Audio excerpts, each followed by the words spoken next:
Today is part 2 of our little series on using visual imagery, guided imagery, hypnosis, trance, self-hypnosis to work with multiple sclerosis.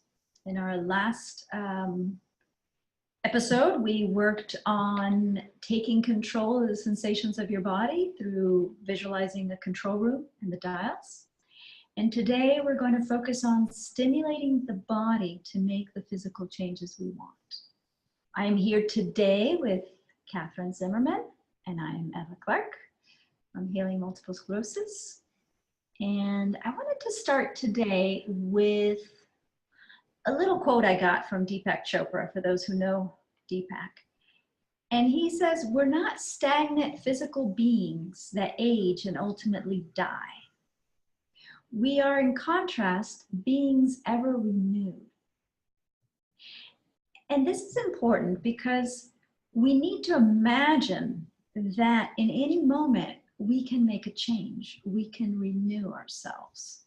And athletes know this very well, right? They know what they need to do to stimulate the production of strong, healthy cells to grow their bodies. And what's interesting is quantum physics has already proven to us that our bodies are constantly growing, constantly renewing. Like the body you have today wasn't here last year. Like 98% of our cells renew. And so we're going to use the concept of an athlete and the knowledge that the cells are constantly renewing to actually stimulate the body to renew in the way we desire, to renew back into health. And in this way, play a more active role in our health and in getting well. And Catherine has a lot of experience of doing that, using visual imagery to help her body get well quicker. I've actually cut my healing time from various surgeries in half with using the guided imagery, well, my own imagery. Yeah. And that's what we're going to do today. We want each one of you to have your own imagery, to take ownership of it and to simulate your own body. And what's interesting about visualizations, because you might be thinking, well, an athlete, they're using physical stuff, but you're talking about visualizations. But Candace Pert, a scientist, she's actually the one who coined the body-mind connection. She demonstrated that the neurology of our body actually experiences the same feelings and fires the same brain synapses during a visualization process than it does having a physical experience, experiencing a physical event. And we're going to stimulate those changes that we want to make by repeating a visualization of that change over and over. And if you don't, yes? I was just going to say, the interesting thing I found with doing so much visualization for healing, there comes a point where my subconscious will no longer give me the image that I've been using. And I always take that as, and I'll try to drag it in anyway, which doesn't work, by the way, but I take that as my subconscious indicating, you're done. You've done what you need to do. I might have a new image, I might just have no images, but for me it's been daily for 30 days, and that image is nowhere to be found. Because for the things I've needed to heal, which have been orthopedic issues, it takes 30 days. And my body heals quickly and heals even quicker when I'm using the imagery. But there is a point where your subconscious not only shows you the correct image, and I found this fascinating, clients will say to me, well, give me the image. You're the expert. You should tell me what the imagery should be. And yet studies show that people coming up with their own images is more powerful.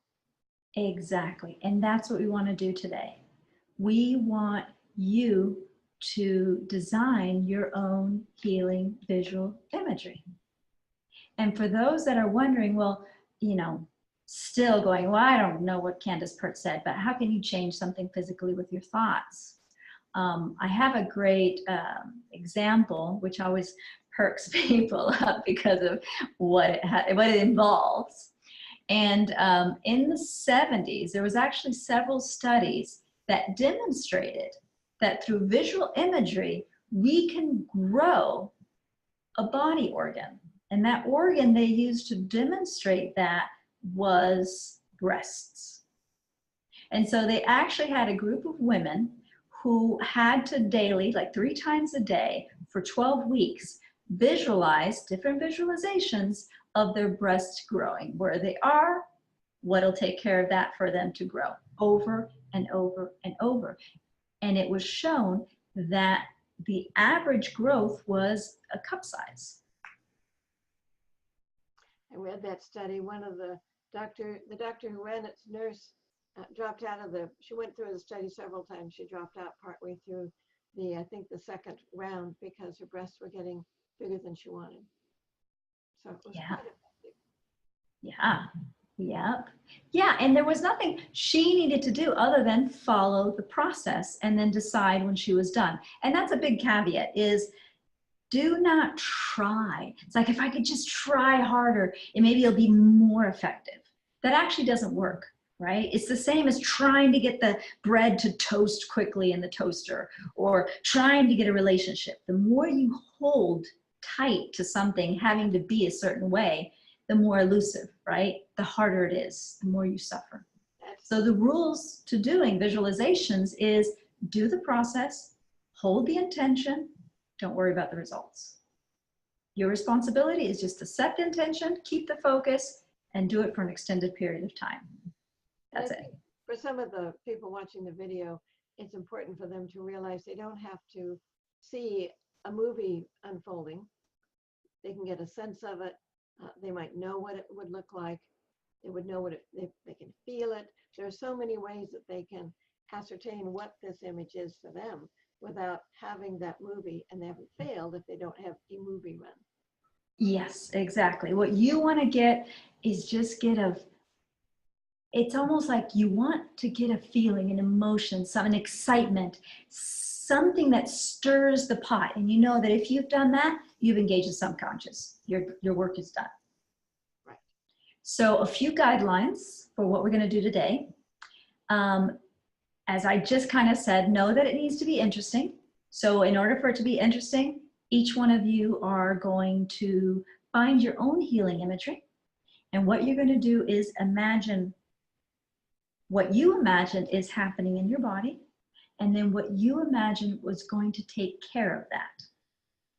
Okay? Don't be too technical. The subconscious mind, the part of the mind that controls the body, is not technical. It works in imagery, it works in metaphors, storytelling. So keep it very creative, entertaining, add sparkles, add gold, shapes, all that wonderful fluffy stuff. When I had my reconstructive hip surgery in 2000, I had bone grafts put in, and the doctor said it would take up to 2 years for the new bone to integrate with the existing bone. And I remember thinking, oh no, it won't. I don't have 2 years to allow this process to take place. Let me see what I can do to speed it up. And what came to mind when I was doing my imagery, I don't crochet. I just don't. It's not my thing. But in my mind, I would crochet the collagen, which is sticky webbing, from the new bone with the existing bone. And every day I crocheted it together. It was so real that because the webbing is sticky, that it is kind of icky to put the crochet hook through it. But when the doctor saw my x-ray, he said, it's been 6 months since your surgery. And I was happy to say to him, it's been 3. He said, well, you're healing so well, you don't have to come back to see me for 6 months. That is cutting my healing time by 50% right there. Another specific thing, as you just mentioned, repetition. Over and over, imagining the same thing. Hold the intention of the session each time you begin and what you want to achieve with that exercise. All you need to do is give that inner instructions, and that's it. So I put a few examples. For example, if the thing that you want to work on specifically, remember, one specific goal, you want to go one by one and dedicate time to it. So if your goal is to have less fogginess, perhaps you're imagining that the fogginess is just a whole bunch of clouds, and that with this wind, it slowly parts until there is no clouds and all blueness. Or for example, if what you want to work on is the numbing in a leg, then you can imagine the numbing is like a water hose that just got a kink in it. And so you'd imagine just unraveling all the hoses, aligning them all together so that all the water gushes as it needs to and all the currents go to where they need to go. For example, if you have burning nerve pain, perhaps you're going to imagine cooling it down with water or ice, or as if it's overactive electrons, and so you put it into something that absorbs all that, like as if it were a magnet. Or your myelin sheaths. If you imagine your myelin sheaths are frazzled and undone, then perhaps you can imagine crocheting them or sewing them back up with golden thread until it's been completely healed. Once you've done that and you see your end result, then you're done with the visualization for that day. And as I've said several times, and I'm just going to keep repeating, they need to be done over and over again. So for example, before breakfast, maybe before dinner, and right before going to bed. And it doesn't need to be for this extended period of time. How long did you, when you were visualizing your, macrame of your hip, how long would those visualizations go for? 3 minutes. Exactly. Can you imagine 3 minutes, 3 times a day, right? Or more if you can. That's all you need. Just continually over and over, put that focus there on the mending. And one of the things I like to do when I'm healing up orthopedic things, I used to go dancing 2 nights a week. So when I hear the music I used to go dancing to, country dancing, I will dance in my head, which is announcing to my subconscious mind, this is the direction in which we are going. I don't care how you get there, it's the healthy way, but this is my, you fill in the blanks because here's what I'm going to be doing soon. Good. Yeah. So there you're putting, I'm doing this healing work so that I can go there. And this is something that I'm excited about. Again, you're arousing that emotion, that excitement, that feeling, which is getting the body to go, oh, wait, this seems important. Those were the most fun evenings I had. I danced twice a week for 3 years. So I can tap into that joy, and there's the emotion we're looking for. Yes, exactly. All right, so anything else you want to tell them before we get them started? Well, I think sometimes my clients will say, I was trying so hard. You mentioned this earlier, but I want to come back to it.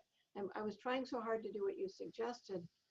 If you can imagine yourself sitting over here in a chair, watching yourself have the experience, be an observer, be a witness, and then take the next step and pretend that you know exactly how to do this. Think about toddlers. My granddaughter was just here last night. She's 3. She pretends like it's her job. She's so good at it. And we've all been there. We know how to pretend. Let's tap into that part of our imagination that was so open and so creative when we were little. Yeah. We experienced that. So let's begin by just taking a moment, and you can write this down if you have a pen or something. What you imagine is happening in your body. The specific thing you want to work on, what do you imagine is happening in your body?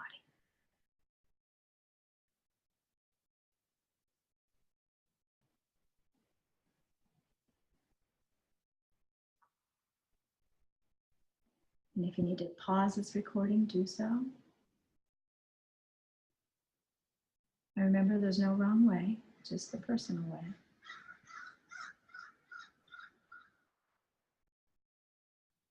And now imagine what is going to take care of that.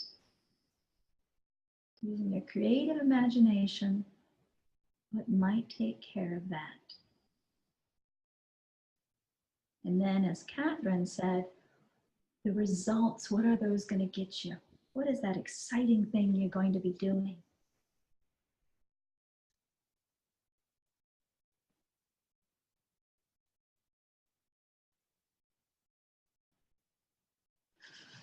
All right.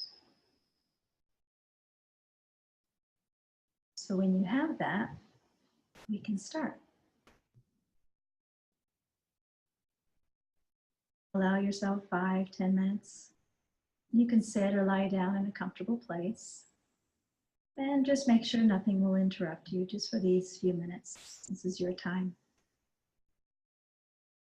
So begin by becoming aware of your breathing.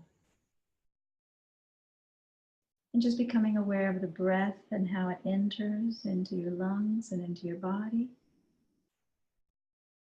And then how it exits again. And once again, just becoming aware of that breathing. Taking a moment to really focus on your exhale. And taking a deep breath in. And this time when you let it out, just say to yourself, relax now.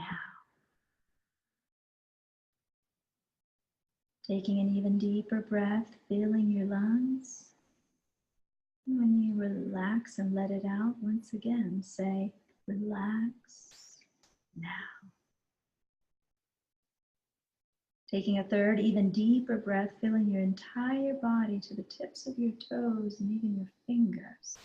And as you let it out, let out all the tensions, cares, and woes, saying relax now. Just continue breathing naturally and easily. And count from 5 to 1 in this way, for example. And that exhale, 5 eyelids growing heavy and droopy, sleepy. 4, those heavy, droopy, sleepy eyes, wanting to close and relax completely. 3, deeper and deeper, more and more relaxed, spreading that heavy, droopy, drowsy down through your body. 2, every breath taking you deeper and deeper inside. And 1, allowing you to rest a moment at the very bottom of that out-breath. That's it. Just drifting more and more relaxed.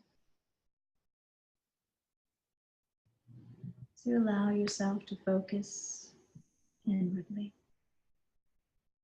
And so now take a moment to imagine what is happening there in the area of healing that you were focused on. And some people like to imagine putting it out there as if it were on a surgery table in front of them with a bright light, and that they'll be doing the healing work there.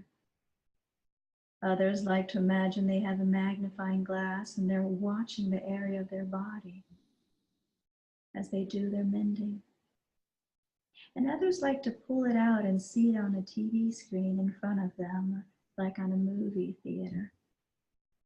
And then when it's complete, they grab it with both hands and place it back into their body. You choose how you want to stimulate your physical body to heal naturally and easily. Taking this moment now to sense, see, hear perhaps, and feel the changes happening through the imagery. Imagine taking care of that now. Really sense that happening. That imagery will take care of that.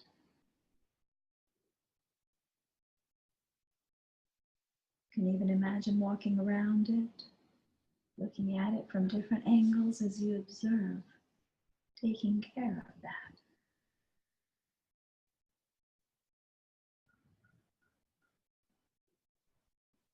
Really adding color and sparkles to keep your attention.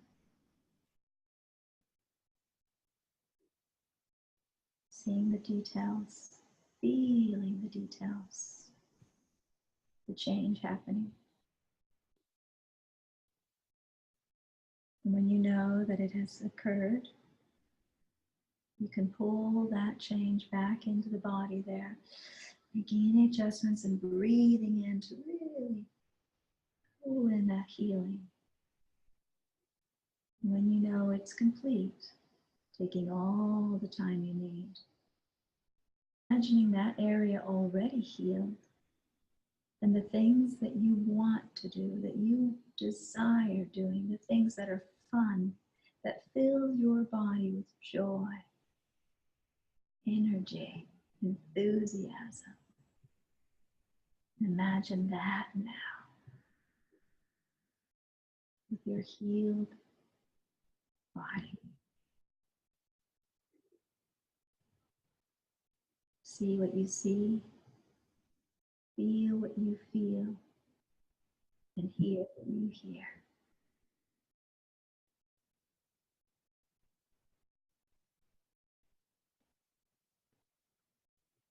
When you know the healing is complete, you can open your eyes, awake, alert, and refreshed, and highly motivated to keep doing the exercise and building this healing muscle regularly.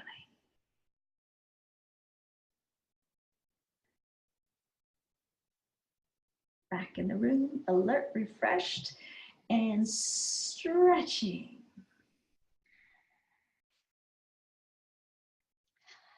Welcome back. And so 3 of those daily. Easy. Exactly. And pleasurable. And your body loves it. Well, and it breaks the stress that would otherwise build up. We all need that. Yeah. At the end of the day, when we're rested, feel good. Beautiful. Well, thank you, Catherine Zimmerman. And this is Eva Clark from Healing Multiple Sclerosis. And stay tuned for the 3rd part of our guided visualization series. We'll be talking about Future life regression. I'm in the moment right now. Future life, which will be really great to see the end result of all these visualizations. It's so encouraging to see that you get there. Yes. Yeah. One last little thought I wanted to throw in. I don't know if you trained Eva with at all with Ormond McGill. But one of the things he used to say, he was this kind little wizard of a man. Everybody adored Ormond. And Ormond used to say, want it, expect it, watch it happen.